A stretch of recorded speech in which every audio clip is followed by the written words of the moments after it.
High friends, welcome to my channel মৌমিতার life. তো তোমরা দেখতেই পাচ্ছ, আমি আর ওই আগের ভিডিও তোমরা দেখেছিলে যে বান্ধবীটাকে, তো দুজন যাচ্ছি। আজকে আমাদেরই একজন বান্ধবীর বিয়ে। তো আমরা প্রায় এখন 11টা বাজে, তো একটু লেট হয়ে গেছে আমাদের বেরোতে। দুজন বেরিয়ে পড়েছি। আর আমার যে রুমমেট সেও আছে, সে একটু মিষ্টি দোকানে মিষ্টি আনতে গেছে। তো আমরা দুজন ততক্ষণে যাচ্ছি। তো আমার যে রুমমেট যে আছে, তো এই হচ্ছে আমার রুমমেট। আমি আর ও একসাথেই থাকি একটা রুমে। তো তিনজনে বেরিয়ে পড়েছি। তো এখন ওই কাঁথি সেন্ট্রাল বাস স্ট্যান্ডে বাস ধরবো বলে যাচ্ছি। তো ওর বাড়িটা অনেকটা দূরে, আমার বাড়ির পাশাপাশি, কিন্তু ওর বাড়িটা একটু ভেতরের দিকে যেতে হবে, অনেকটা দূরে।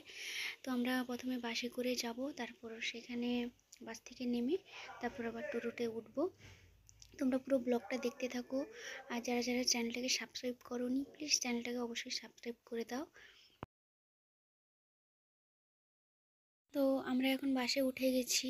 তো আমি ভিডিওটা করতে পারিনি আজকে, আমার হাতে ব্যাগ ছিল বলে। তো আমার ওই বান্ধবীটাই মোবাইলটা নিয়ে ভিডিওটা করছিল।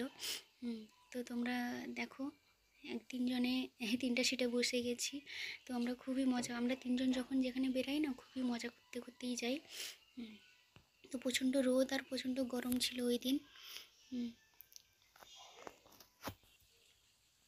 আমরা তিনজনে এবার নেমে পড়েছি 7 মাইলে। তো 7 মাইল থেকে যাব টোটো ধরে আর কি। ওর বাড়িটা হচ্ছে 7 মাইল থেকে ওই ব্রজমাল যেতে হবে। তো ওই জন্য আমরা, ও স্ট্যান্ডটা বলে দিয়েছিল কোথায় টোটোটা ধরতে হবে। তো এখন টোটো ধরার জন্য যাচ্ছি। তো ওই দিন ভীষণ গরম আর রোদ ছিল।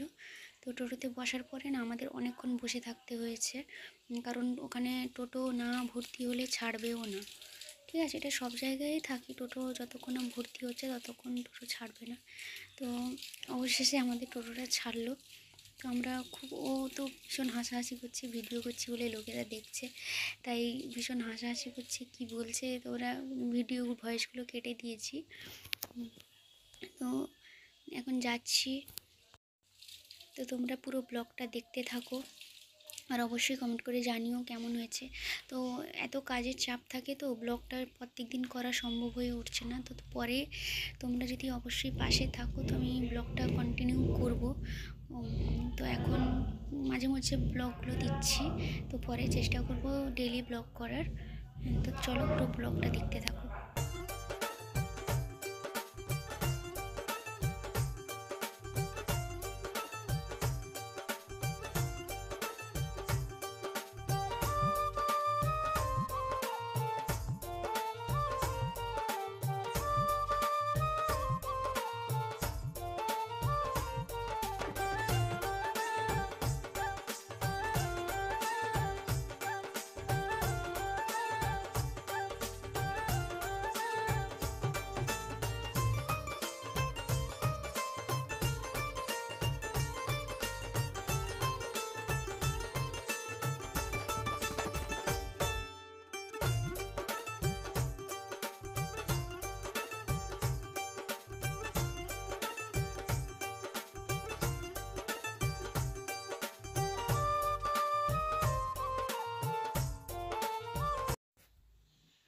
অবশেষে দুপুর 12টার সময় আমরা তিনজনে পৌঁছলাম বিয়েবাড়িতে।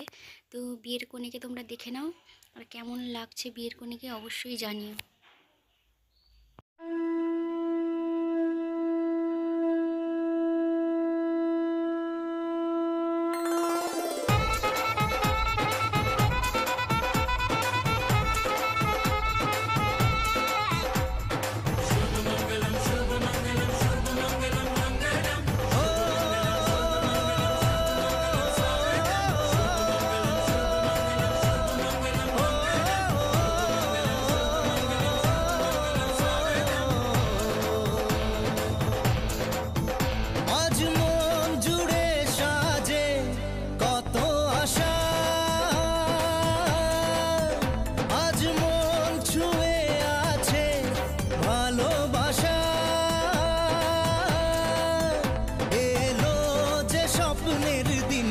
ও কাছে এলো